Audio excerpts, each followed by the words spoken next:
ประจำทุกวันในเวลาเดียวกันนี้และก็ทางสถานีวิทยุแห่งนี้ท่านทั้งหลายก่อนที่จะได้ได้จาอย่างต่างๆนานาก็เราจะได้เอาพระรัตนตรัยคือพระพุทธพระธรรมพระสงฆ์เป็นสรณะที่พึ่งก็เรียกว่าไหว้พระรัตนตรัยกันเสียก่อนเดี๋ยวเราก็ได้สวดมนต์ถวายเป็นพระพรชัยมงคลแด่สมเด็จพระเจ้าลูกเธอเจ้าฟ้าพัชรกิติยาภาขอญาติโยมทั้งหลายตั้งอกตั้งใจว่าพร้อมกันไปกับอาตมาภาพอะระหังสัมมาสัมพุทโธภควาพุทธังภควันตังอภิวาเทมิกราบพระพุทธสวากขาโตภควตาธัมโมธัมมังนัมมัสสามิกราบพระธรรมสุปฏิปันโนภควโตสาวกสังโฆสังฆังนามา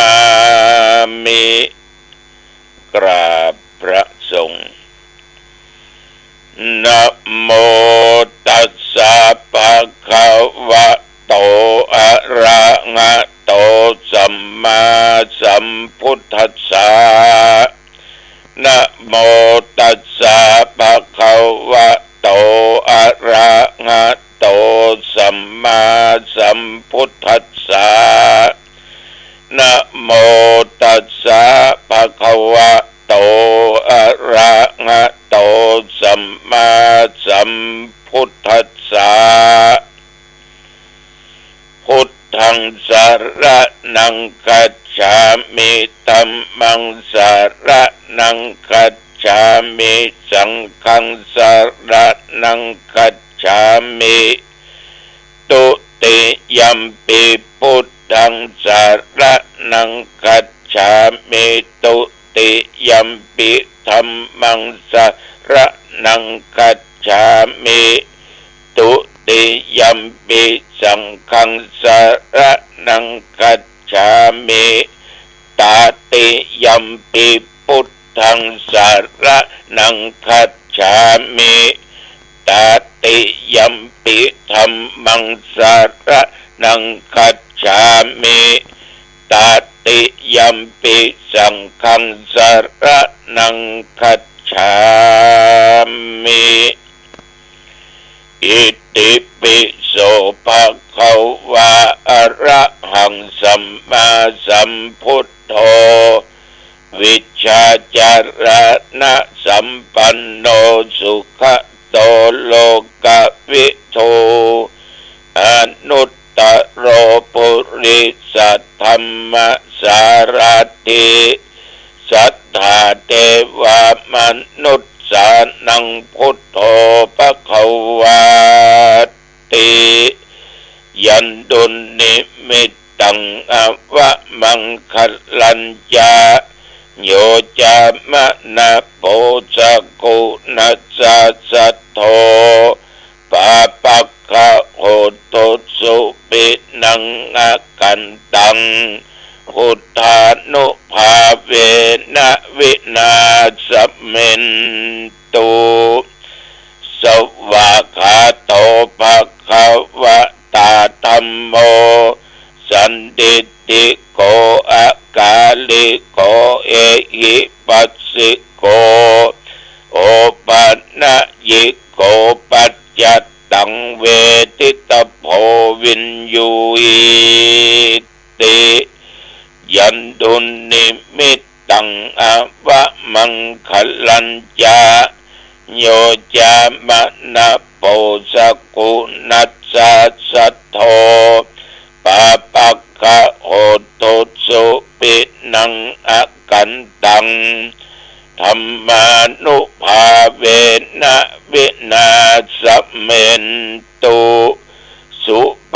ฏิปันโนภะคะวะโตสาวกสังโฆอุชุปฏิปันโนภะคะวะโตสาวกสังโฆยายะปฏิปันโนภะคะวะโตสาวกสังโฆสามิจิปฏิปันโนภะคะวะโตสาวกสังโฆยะติทังจัตตาริปุริสยุคานิอัตถปุริสปุคลาเอสะภะคะวะโตสาวกสังโฆอาหุนายโยปะหุนายโยทักขินายโยอัญชลีกรณิโยอนุตตรังปุญญาเขตังโลกัสสาติยันตุนิมิตตังอวะมังคลัญจาโยจามะนาโปสกุนัสสะสัทโธปาปักขะโหตุสุปินังอากันตังสังขานุภาเวนะวินาสเมนตุโพชังโคสติสังฆาโตธัมมานังวิจโยตถาบิริยัมปิติปัสสติโพชังคาจัตถาปะเรสัมมาตุเปกขโพชังคาสัตเตเตสัพพัทธัสสินามุนินาสัมมาทัคคตาภาวิตาภาหุลิกตาสังวัตตันติอภิญญายะนิพพานายะจะโพธิยาเอเตนะสัจจวัชเชนะโสติเตโอตุสัพพทาเอกัสสมิงสัมมะเยนะโทโมคันลานัญญกัสสปังคิลาเนตุคิเตติสวาโพชังเคสัตตะเทสะญิเตจะตังอภินันดิตวาโรคามุจจิงสุตังคะเนเอเตนะสัจจวัชเชนะโสติเตโอตุสัพพทาเอกทาธรรมราชาปิเกลัญเยนะปิปิริโตจุนดัตเทเรนะตัญเยวะพันนาเปตวานะสัทธลังสัมโมติตวาจะอาภาธาตัมหาบุทธาสิทานะโสเอเตนะสัจจวัชเชนะโสติเตโอตุสัพพทาปะหินะเตจะอาภาธาตินนันดัมปิมะเหสินังมัคคะหัตตะกิเลสาวะปัตตานุปติธัมมะตังเอเตนะสัจจวัชเชนะโสติเตโอตุสัพพทาภวตุสัพพมังคลังรักขันตุสัพพเทวตาสัพพ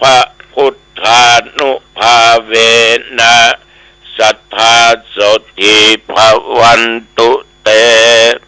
ภวตุสัพพมังคลังรักขันตุสัพพเทวตาสัพพธรรมานุภาเวนะสัทธาโสติภวันตุเตภวตุสัพพ พะมังคะลังรักขันตุสัพพเทวตาสัพพสังฆานุภาเวนะสัทธาโสธีภวันตุเตโดยบทพุทธานุภาพธรรมานุภาพสังฆานุภาพบทสวดโพชฌังคปริตอันศักดิ์สิทธิ์นี้พร้อมได้จิตอันตั้งมั่นอัตมภาพขอถวายพระพรชัยมงคล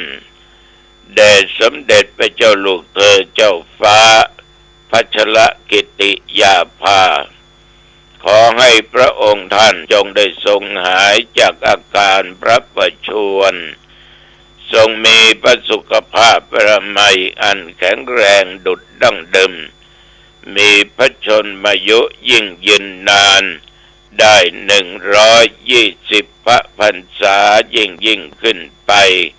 ขอถวายพระพร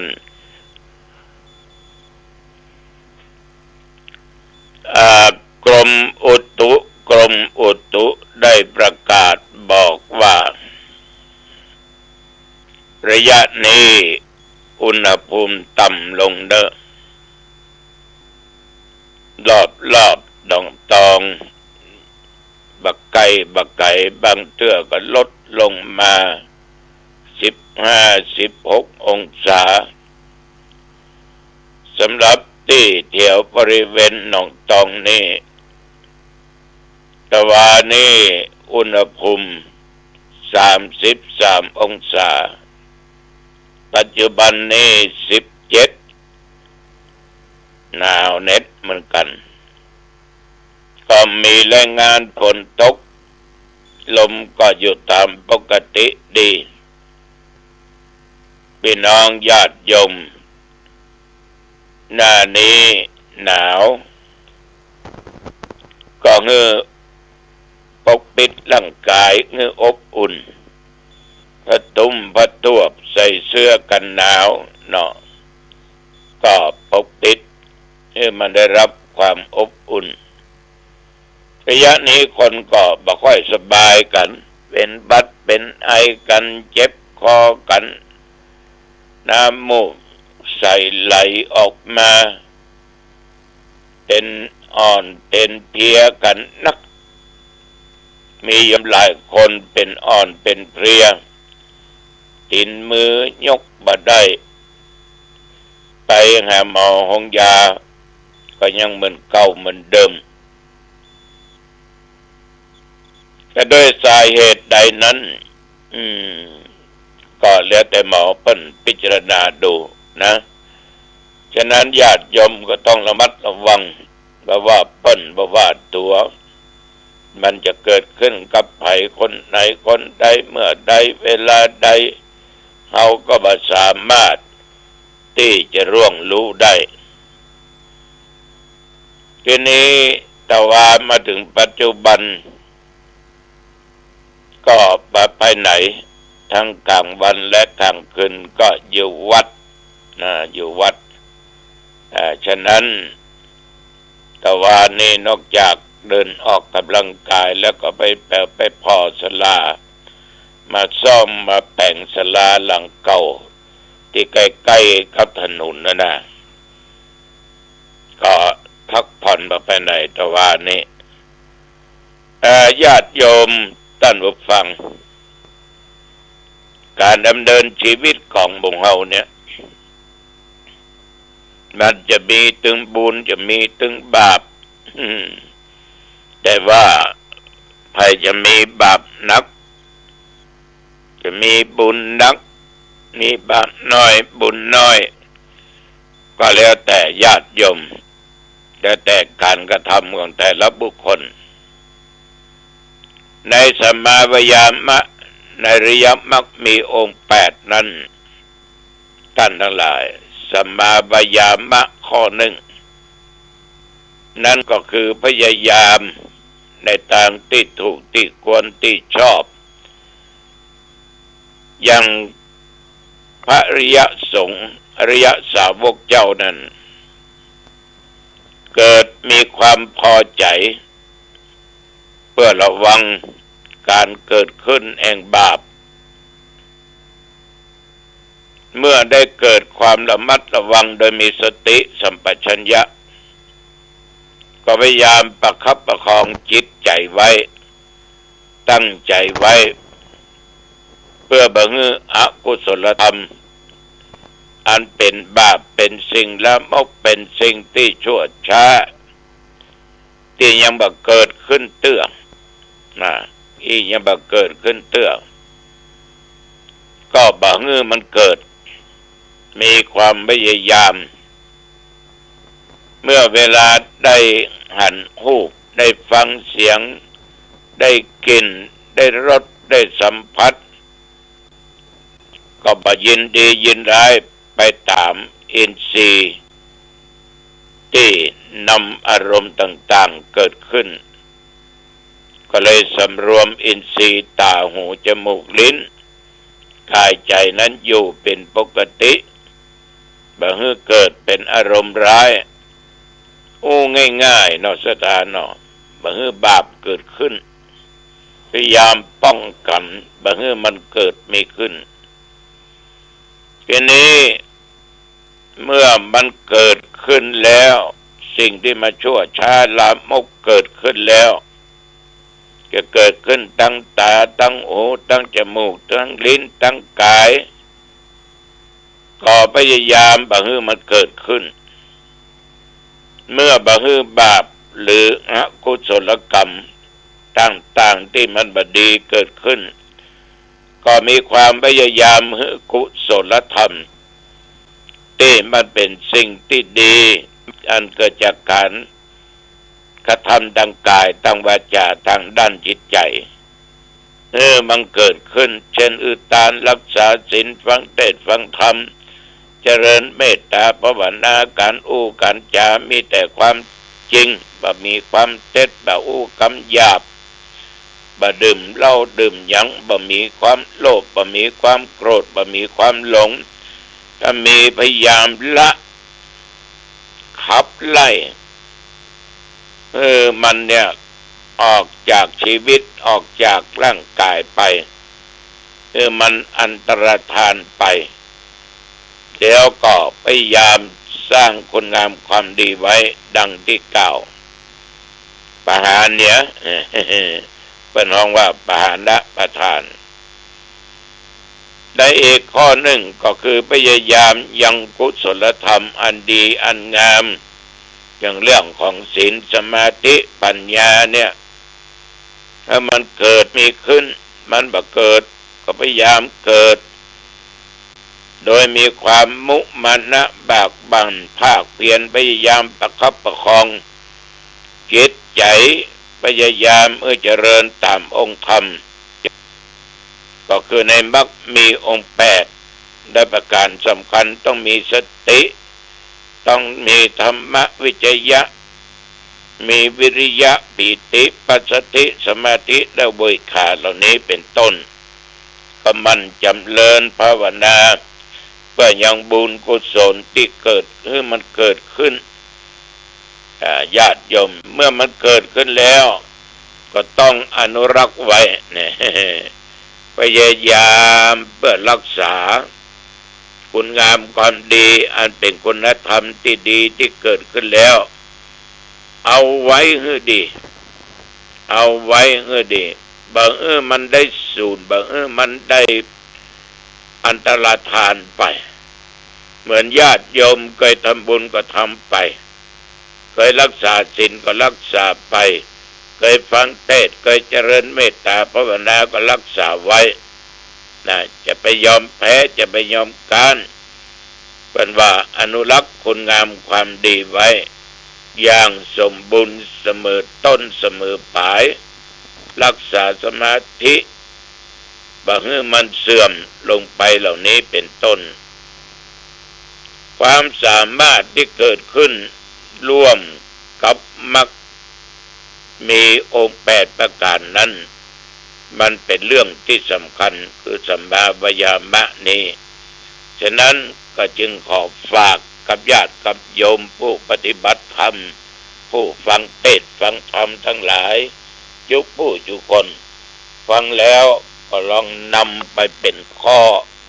ปฏิบัติประจำชีวิตประจำวันของโยมก็จะเกิดเป็นผลบุญในทางดีก็จะทำให้จิตใจของโยมนั้นมีความสุขเพราะสิ่งที่เป็นกุศลธรรมมันได้เกิดขึ้นในด้านจิตใจของเฮาอันนี้ตุเจ้าฝากไว้กับญาติกับโยมเนอศรัทธาสาธุชนท่านผู้ฟังทั้งหลายได้มีโยมมานั่งนั่งจ่าเมื่อตะวานี่เรื่องการเข้ากรรม การเข้ากรรมนั้นกรรมคือการกระทำก็คือกระทำในสิ่งที่ดีพระเจ้าบางตนประกอบถือธุดงควัตรนะบางตนนั้นมันก็ถือวัดแบบปากแล้วก็ฉันเข้ามือเดียวนะบางตนก็ฉันอาหารเจก็แล้วแต่ตัวเจ้าจะประพฤติปฏิบัติอย่างใดก็ดีทั้งนั้นก็จะฉัน2 มื้อ 2 คาบก็ดีกับเปิ้นไหว้พระสวดมนต์ทำบัดเจ้าทำบัดเย็นนั่งเจริญสมาธิภาวนาแผ่เมตตาคือแก่สรรพสัตว์ทั้งหลายโยมก็ถามว่าในไปเหี้ยวนั้นผีมันมีก็อันนี้ทุกเจ้าก็พระจ้างว่านั่นเนาะแต่จริงจิตวิญญาณมันออกที่ไหนมันก็คงจะไปจากที่นั้นอาจจะมีหรือมีก็ได้สมัยก่อนเป็นเน้นเนี่ยเคยผ่านปัจจามาหลายปัจจาแต่ได้ความขี้กลัวผีนี่นะ ศรัทธาญาติโยมเพื่อกับแปลงตูบอยู่องค์ละหลังแต่มาภาพนี่มันกลัวผีหรอกรับยากขนาดหน้าหนาวนะเดือน4เนี่ยผ้าตัวกุ้มก็ลุมพดหัวพดตินเนี่ยเหงื่อยังออกเพราะมันกลัว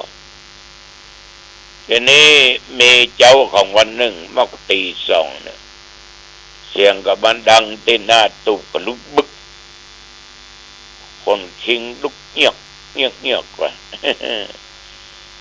ครูบาอาจารย์ที่เพิ่นเป็นเจ้าอาวาสเพิ่นก็เอิ้นมาล่ะเน้นตันข้าตันครับได้ยินก็ครับแผ่เมตตาไม่เน้อ เอาอย่างแผ่ครับหลวงพ่อครับบทกรณีนะกะบทกรณีนั่นนะกลัวจำมาแผ่เมตตาเอาใหญ่ๆครูบาอาจารย์เพิ่นบอกบังเอิญมันขยายเบาเด้อครับปัสสาวะมันกันก็จะเลี่ยลาดในตูบมันนะก็เลยถอกน้ำต้นใส่ก๊อกก็กำถึงก๊อกเนาะค่อยๆออกจากตูบไปรับหูรับตานะปนตูบหยาดน้ำหยาดถึงบนถึงลุ่มเอาตั้งแต่เมตตัญจะไปปิกก็มานอนญาติโยมแผ่เมตตาละคุณลุงก็เอิ้นใส่แต่เน้นแผ่เมตตาละครับ มันไอ้ยามโมโหก็ลึกบึกเนาะมันก็แปลกดีบางที2 ปลายเนี่ยก็ไปนอนหลายตีหลายตันก็มาหันมีหยังนะฉะนั้นอาจจะมีและไม่มีหรือมีก็ได้เดี๋ยวแต่จิตวิญญาณของท่านเหล่านั้นนะอาจจะเกิดเป็นเปรตเป็นอย่างก็ได้เนาะให้รับกินอับทานกันอย่างน้อยการเข้ากรรมเป็นการปฏิบัติในทางที่ชอบในทางกุศลธรรมในทางที่ดี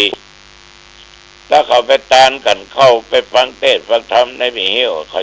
ตีตายได้ครับก็คนแก่นี่ทำย่อยโอ้ย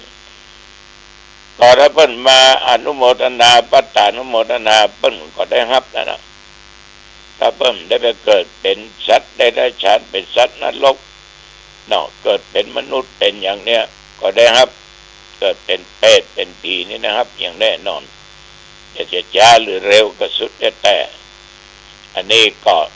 กันสนทนากันต่อว่าก็เป็นเวลาพอสมควรแล้วก็ลาปิกลาปอกก็มจะย่อยนะเป็นนานด้วยซ้ำนะมันนะเป็นนานอันนี้ก็ฝากกับญาติกับโยมเด้อเอาละจะไปมาเวลาพอสมควรอายุวันโนสุขังพลังพบกันใหม่โอกาสหน้าเจริญพรสวัสดีครับท่านผู้ฟังที่เคารพการแบ่งปันความ